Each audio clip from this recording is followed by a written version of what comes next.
श्री राम की कृपा सदानंद जी संत पर हुई। जय स्वामित्व, मैं नीतू पांडे ट्यूब चैनल पर सबका स्वागत करती हूँ। यह एक श्री राम कथा है। श्री राम जी की कृपा एक संत पर हुई। जब कोई संत भगवान पर मन में विश्वास रखता है तो ईश्वर उसकी हमेशा सहायता करते हैं। सदानंद जी बड़े प्रेम से संत सेवा किया करते थे। सदानंद सर्वस्व त्याग कर भी संतों की संतुष्ट करना अपना कर्तव्य समझते थे। संतों के आने पर घर की सब सामग्री उनके सामने रख दिया करते थे और प्रार्थना करते कि इच्छा अनुसार ही इसका आप लोग उपयोग कर सकते हैं। भंडारे में संत भोजन करके सामान की पोटली बांधकर चल भी देते थे। फिर भी सदानंद जी किसी संत को टोकते नहीं थे। उनकी उदारता के प्रभाव से चारों ओर से रिद्धि सिद्धि आया ही करती थी।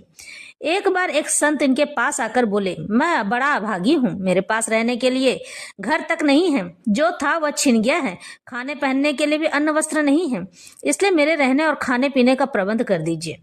श्री सदानंद जी संत ने कहा, आप अपने कुटुंब के साथ आज ही मेरे स्थान में आ जाइए, रहिए, खाइए, अब मैं अपने लिए वन में एक दूसरी झोपड़ी बना लूंगा। ऐसा कहकर अपना सब कुछ उसे सौंपकर स्वयं वन में जाकर रहने लगे।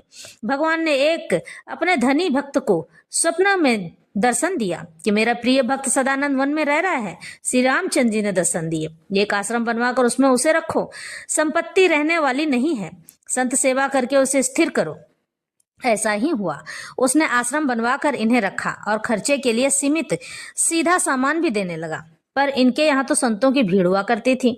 बहुत भीड़ के कारण से कभी कभी सामान की कमी भी पड़ने लगी। एक दिन सदानंद जी उस स्थान को छोड़कर कहीं चले गए। उनके जाते ही साधुओं की बड़ी जमात लग गई। तब भगवान श्री रामचंद्र जी सदानंद जी का रूप धारण करके आए और उन्होंने सभी संतों की खूब सेवा की और आश्रम को अन्न धन से भर दिया। फिर वैश्य भक्त का रूप बनाकर सदानंद जी के पास आए और बोले, अरे आप यहाँ कैसे आ गए?